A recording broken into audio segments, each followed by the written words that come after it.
Greetings, War Thunderers. This is Longshot with you again. And welcome to my video on the F4U 1C Corsair. This is an arcade tutorial. This plane was introduced quite late in World War II. It is basically a Corsair, however, the 650 cal Brownings had been replaced with 4 AN-M2 cannon, which are basically the same as Hispanos. They're the American version thereof. It was intended both as a fighter and a ground attacker. However, the cannon added extra weight to the plane, and this affected its performance quite badly. Pilots preferred the 50 cal models because not only their improved handling, but also they had greater rate of fire and a lot more ammunition, and the Brownings were well and truly capable enough of bringing down pretty much any Japanese plane. So in World War II, the plane was pretty much relegated to being a ground attacker, which it was very good at. This is the second Corsair that I produced a video on. I'm just taking a snippet here of the first video. This is the F4U A1, and you can see as I'm rolling it side to side how it wants to pitch up on those rolls. And this was a real problem at high speed, trying to correct the course. So I'm just going to look at the Canon Corsair here and see if it does the same thing. And there is a hint of it. However, it recovers much more quickly. This is definitely not the same flight model. So it'll be interesting to see how it behaves. And so as usual, I'll just put the plane through a few maneuvers and we'll get a feel for how it performs. First thing I'm going to do is test its roll speed, which is very good. In fact, I think it's better than the F4U 1A. And now I'm just going to put up into a loop and we'll look at its speed. I'm using WEP. I started from well over 300 kilometers an hour and I'm down to around stall speed at the top of the loop. And the loop itself is being performed quite slowly. It doesn't seem to have great elevator authority, and I'm just going to get a bit more speed up and try the same maneuver again. But it must be said that my plane here only has the fuselage repair and radiator mods.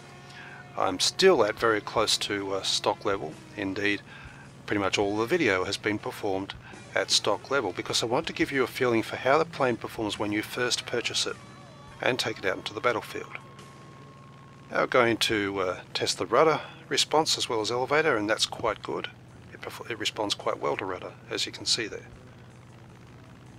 Don't worry about that pitch up, that's just me letting the mouse correct plane's attitude.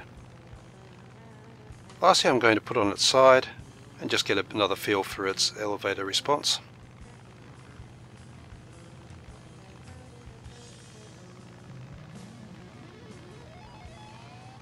And it's a pretty slow turner, it must be said. So basically we're not going to look to dogfight in this plane.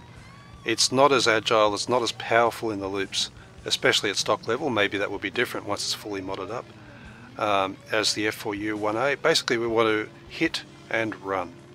The plane seems to accelerate just as well as the other Corsairs, which isn't that well either, so I'm not going to look at making flat attacks. I need to have altitude, and I'll use that altitude to gain speed in dives, and basically just make diving attacks, and then get out of there and reset. It's quite a simple strategy, and we'll see how well it works. With wing-mounted guns, convergence is important, and I have mine set to 400 meters. I'm using the stock ammunition belt at the moment because that's all I have. Okay, let's go to battle. And this is the very first mission I flew in the plane, and I must say this map is probably the worst you could get for a plane of this type. It's got all of those landforms, which makes boom and zooming a bit of a nightmare, and it makes it a real haven for dogfight planes that can get down in there and turn and do stuff that this plane really can't do.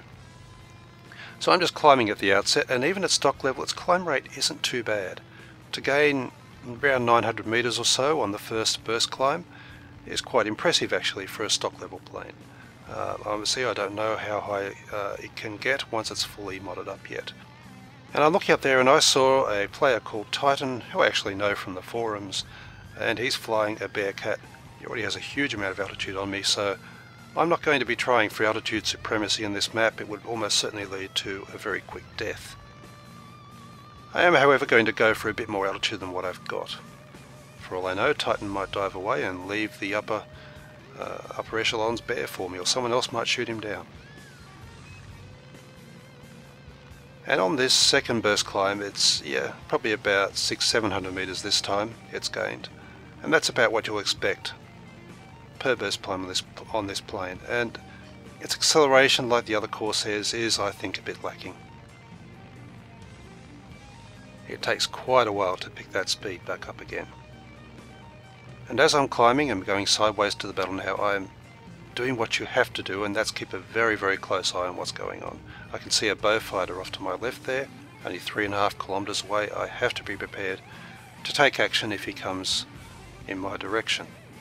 The other guys who are higher up aren't coming my way. They're a good 5-6 kilometers off, and that's where I like them.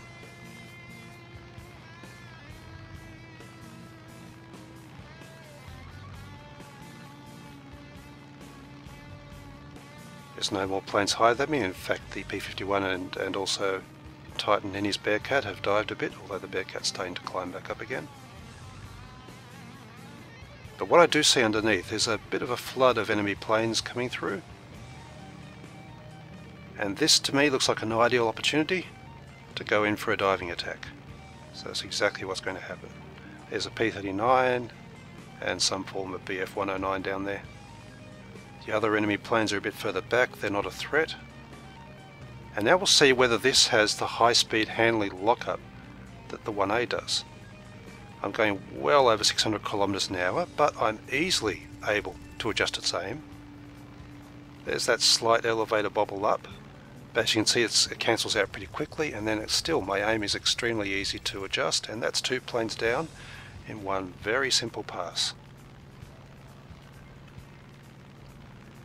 And with that, I had a lot of optimism for this plane, because the big problem with the 1A was its high-speed handling in a dive, which basically, in my mind, rules it out as a boom and zoomer because you simply cannot adjust your aim. The plane just locks up too much with its ailerons and rudder. But that's not a problem in this plane. Its flight model is different. Now, I played very conservatively, as you might imagine, in this game, which is the first one, and didn't actually manage to get any other fighter kills until right to the end, but I did take quite a lot of shots at several Ki-49 bombers that came along, just to see how effective the 4 20mm cannons would be against the kind of bombers that you'll meet around this battle rating.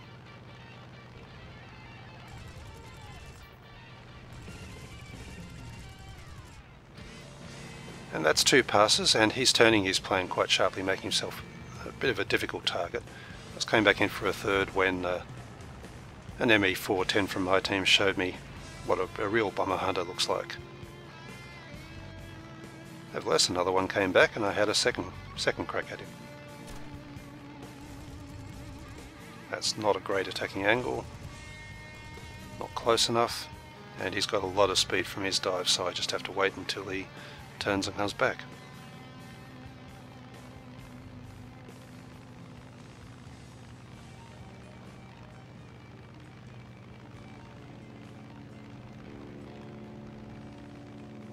And here we go. With any luck, I'll get a nice broadside pass here. No significant damage.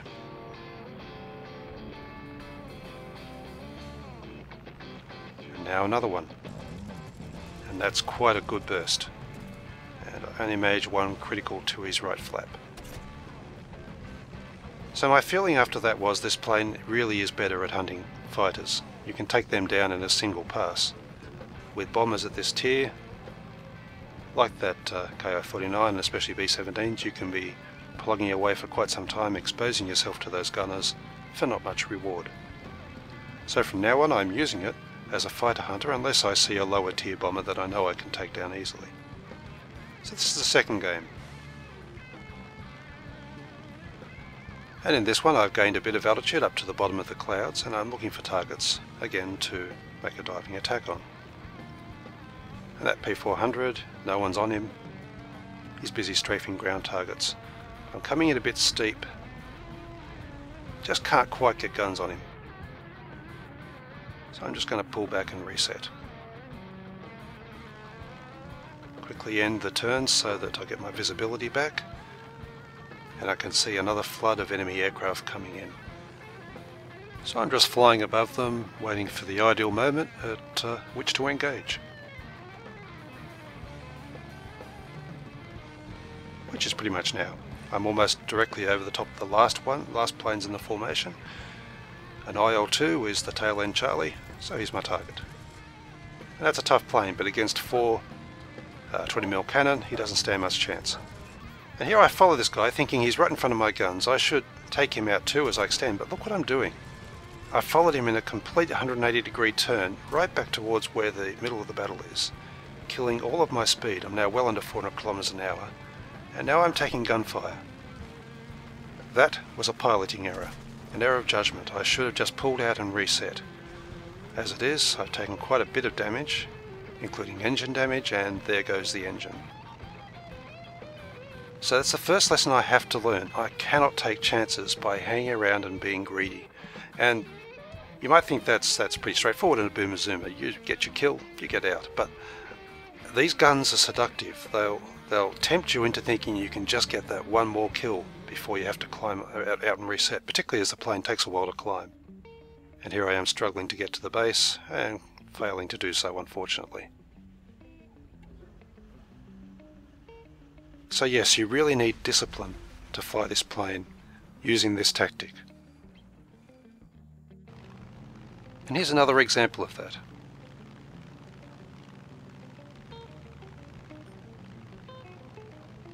This is a bit more of a shallow dive. There's several red planes who were preoccupied attacking friendlies, and a couple more red planes diving in. It's suddenly become a bit busier than it was before I started this dive. And now there's 4 red planes in front of me, following just one friendly now. And one of them's a Bearcat, dangerous opponent, so I'm going to target him first. And then straight in front of me is an I-185, and so I follow up. And you can see what the guns can do. The Focke-Wulf's too far away, so I'm bailing off to reset. All good so far. And then straight over my head fires an enemy Yak-9. And I think, where did he go? What was that? And that moment of distraction was enough for me to turn straight back into where I didn't want to be. And right at this moment, I know I'm dead. And as it turns out, the Yak-9 did a high yo-yo above me and finished me off. At this battle rating, you cannot afford mistakes because you're mercilessly punished for them. It's very rare that the enemy will let you off the hook. Pretty much every plane at this rating has very powerful guns and can make short work of you. So the key is to stick to your plan and not to deviate from it.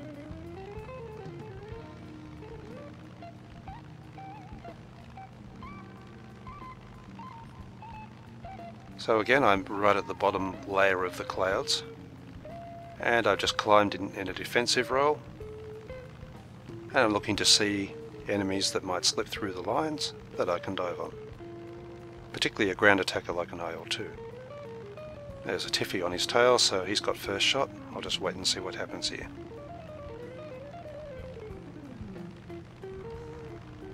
Alright, the Tiffy's overshot him, so it's my turn.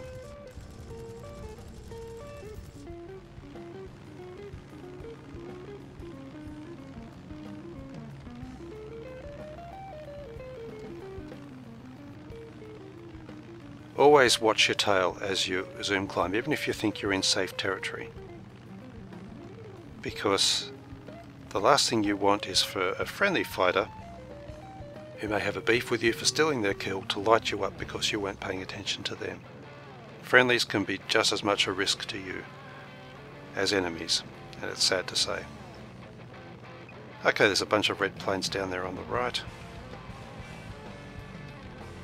No more targets on the left, so I'm just going to circle around and wait for the opportune moment at which to dive in. I considered attacking that plane down there, but he's turned back toward the furball, so I'm just going to wait. Okay, a couple have separated themselves off. I'll see if I can pick one of them up.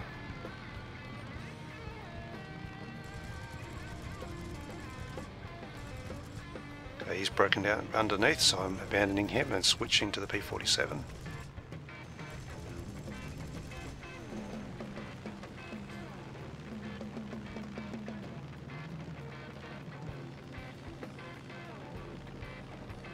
Back above my base is a Yak-9 who I have to watch, even though there's a flood of friendlies attacking him. You don't want to take your eye off someone like that and then find a 37mm cannon shell ripping through your cockpit.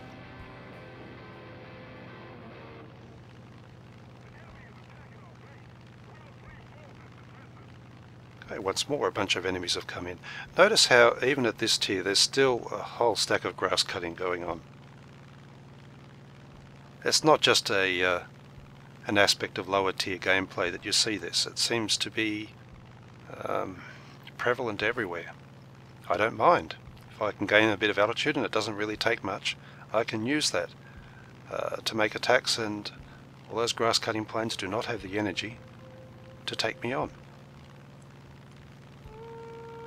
As you can see, my altitude isn't great, only around 2,000 meters. But that's all I need if everyone else is going to be flying around the treetops. Okay, time to attack. These two enemy planes have separated themselves off. Actually, there's 3 of them. Although one's abandoned it, so it's now down to 2. I'm going to try and pick up whichever one is the easiest of targets. And it's the F4U. And then immediately I'm turning and running. And just as a matter of precaution, just turning a bit, jinking around, just in case. And as you can see, the enemy had arrived and were not very far away from me. In fact, there was an I-185 who seemed to be gaining on me from a little bit of altitude advantage. So I'm going to, just to be sure, use WEP and run hard as if I'm under immediate attack. And looking on the mini-map, he is indeed following.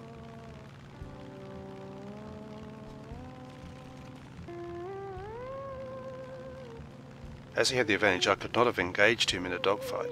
It would have been foolish to do so. And eventually he's given up the chase, and I'm free to climb and reset.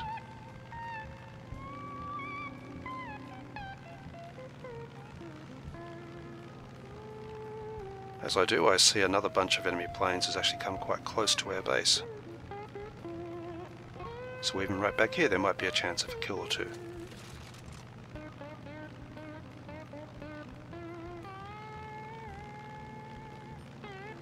So far this plane is doing exactly what I ask of it. As I'm not trying to dogfight, I'm not exposed to its lack of turning ability or its lack of power for that matter. All I want it to do is to dive well and maintain control well in that dive, and then deliver on target with its cannon, and it's doing that admirably. In fact, the default belt on this has a pretty high ratio of high explosive shells, and looking at the other belts, I don't see that they're really that much better. I'll probably even stick with the default belt unless I want to go with stealth. But the point of stealth is to avoid alerting a target that they're being shot at. But if you get your shots pretty much on target to begin with, your enemy doesn't have much chance to say, oh, I'm being shot at, I better dodge and weave, because they're dead. Furthermore, the new cannons upgrade, which will improve the grouping of your shells and stop them spreading out quite as much. I'm not even sure I particularly want that either. A little bit of shell spread when you've got 4 20mm Hispanos in the air is actually quite good. It's aim correction. If they're all nice and tightly grouped, might help take a bomber down perhaps, but you only need a couple to hit to take down most fighters. What I guess I'm saying is the thing you want to spend most of your research points on upgrading with this plane is basically the engine. You really want the most power you can possibly get. Get that first, and then worry about the other upgrades later.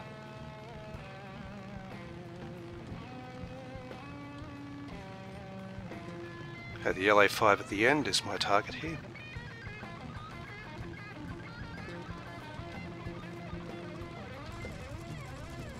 Don't quite get the shot, but I'm able to follow him up in the climb because I was a good distance away, and then once again immediately retreat. Only hang around for one kill. The only way you'll go for more than one is if on your exit path there are other planes right in front of you and you can hit them without having to turn.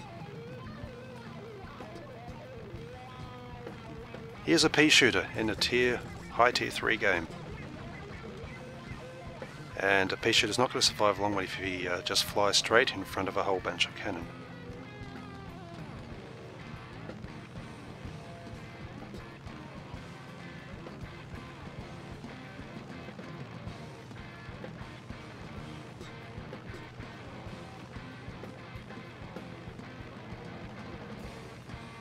And by this stage in the game we were starting to push the enemy back.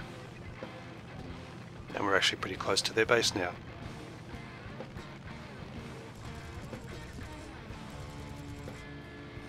Cobra dodged away, so I'm just switching target to someone else who's flying straight in front of me. And by now I'm getting rather good at the discipline of not hanging around. However, I can see that XP50 closing in from the side, and the last thing I want to do is eat a bunch of his 50 cals. And I can see more 50 cals whizzing past, and I assume he's just turned and he's on my tail. And this is not good because my speed isn't that high. I can see the red dot on the radar map, and so I'm reduced to a bit of jinking, cutting my engine, hoping I can get him to overshoot.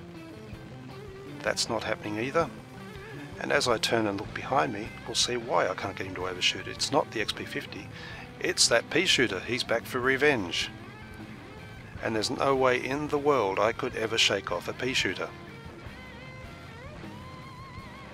As any plane can shoot down any other plane in War Thunder, that was almost the end of my plane in this game.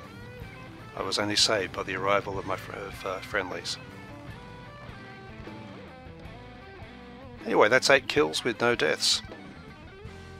I'm just showing you this to give you an idea of the kind of earnings you can get from this plane when you have a good mission. That's about 26,000 lions and nearly 4,000 RP, but the lions are what's important, because when the plane is shot down and you're out of free repairs, this is one of the more expensive planes there is to repair in the game. Or so I've heard. I'm still in the free repairs period. But basically, if you fly it in a way that maximizes your earnings, the repairs should not be an issue. Plus, flying it like this, you will minimize the amount of times you're going to die. This is the last game I'm going to show you. I just want you to get a feel for not only putting this strategy into practice yet again. It doesn't hurt to see the same thing over and over, particularly when it's as awesome as what this strategy is in this plane. But also to give you a feel of how enjoyable the plane is. Look how well it twists and turns in that diving attack on this this Kitty Hawk. I was easily able to adjust for his turn and to take him out in the dive and then pull out, and plenty of speed with which to fly away and climb. That's really all you can ask of a boom and zoom plane, the ability to twist and turn in a dive to follow your target.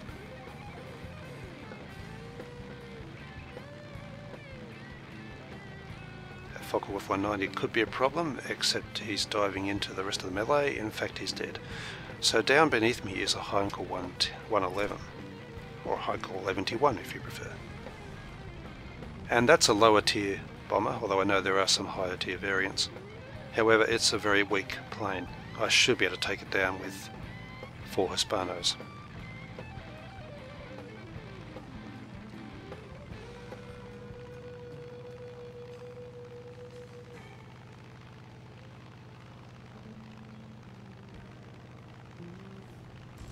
Using zoom to improve the accuracy a bit. And there we go. Now, swooping in from above is a Beaufort, and I pull up and over to get on his tail, except I did that a bit too sharply, and so I've lost quite a bit of speed, and during that time he's flown away from me. My apologies, it's actually a Blenheim. So I'm using Web in a shallow dive to try and accelerate as much as I can. He's obviously got a fair bit of dive speed on board, so that's not that fast a plane, but nevertheless I'm pulling him in, keeping as low as I can to minimize the time his gunner has to aim at me. And now I'm in firing range. I just want to finish him off as quickly as possible.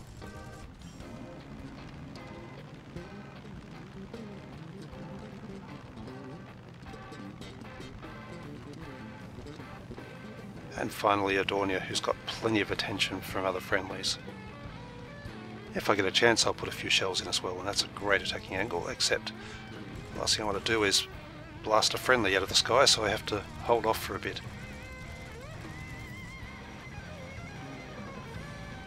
And that's as much as I can do. I'll let the others finish him off. So that's not bad. 3 very quick kills, and I've only made 1 attacking pass. Here's another bomber that you can take down with ease.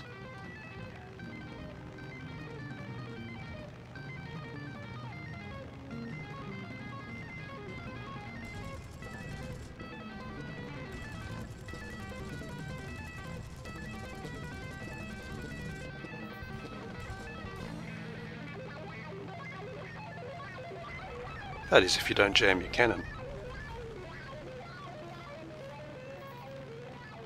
It's very important to expert the plane as soon as you can.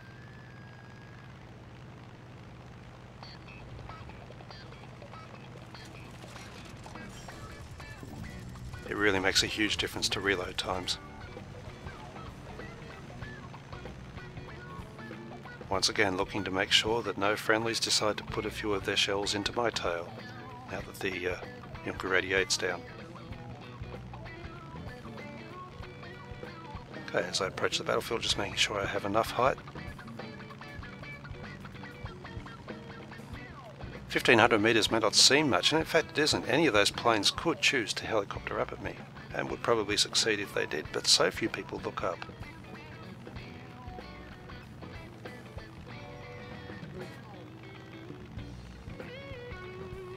Looking off to the side, there's that Focke-Wulf 190, except he seems to be rejoining the others. Just waiting until I can see a target that appears obvious. No, I'm giving up and I'm diving in. Let a target present itself on the way down. And the best one is this Yak, who's attacking a friendly LA-5.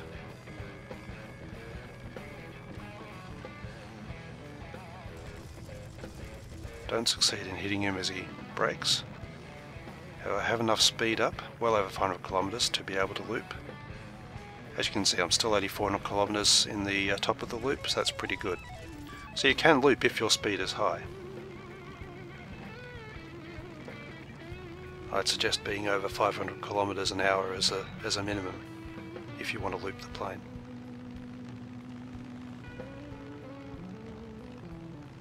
And like most energy fighters, if your speed's higher, you'll actually turn faster as well. Just don't keep turning.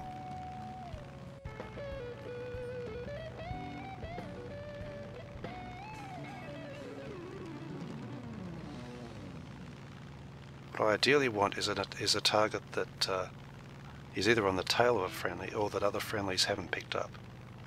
I can't see any below me, but there's another Heinkel 1121 approaching. No one molesting him. And he looks like he wants to go head on, which is a very bad life decision on his part.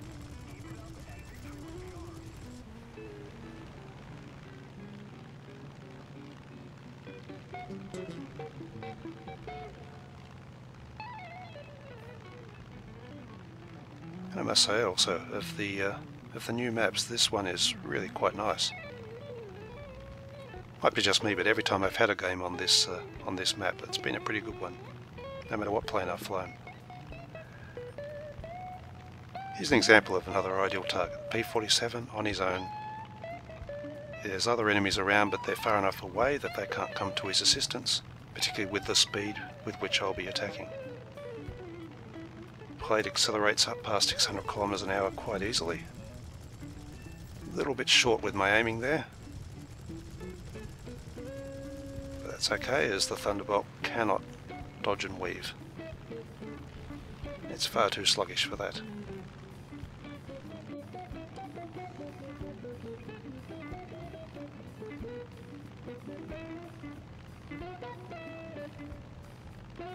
As you can see now, the enemy's now being pushed right back to their spawn.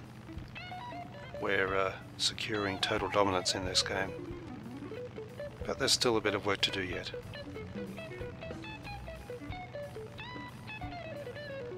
I'm wary of any plane that climbs. That Buffalo might seem like a harmless low-tier plane.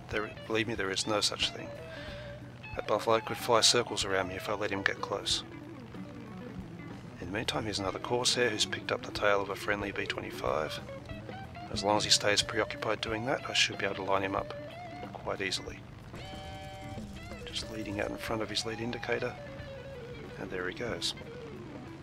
Now I've lost track of where that Buffalo is, and I'm wondering what that Spitfire is shooting at, and it was in fact the Buffalo, who's now forced to dive away. Could have got a shot on him, but others got there first, which is fine. And I don't know what that Buffalo was doing, but I have a feeling he was circling around onto my tail there. And that was quite good teamwork on the part of the Spitfire, so I made sure to tell him so.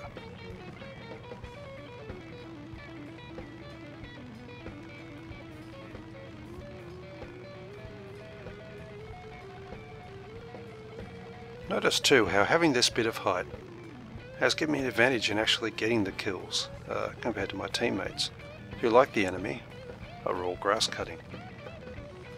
I just have that visibility over the battlefield, the choice of targets, and the ability to accelerate quickly to run them down, that someone who's down there at low altitude simply doesn't have.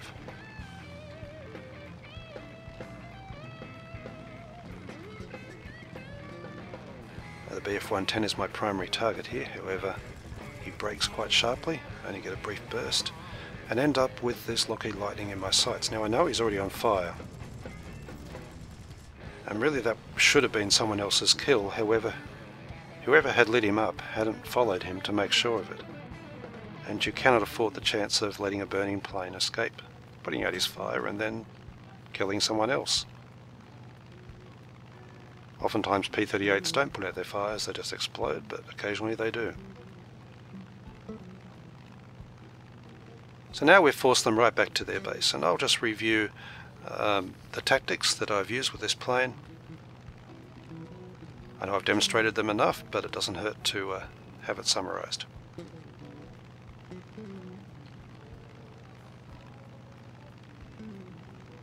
And flying it this way, I've taken the plane out 10 times now.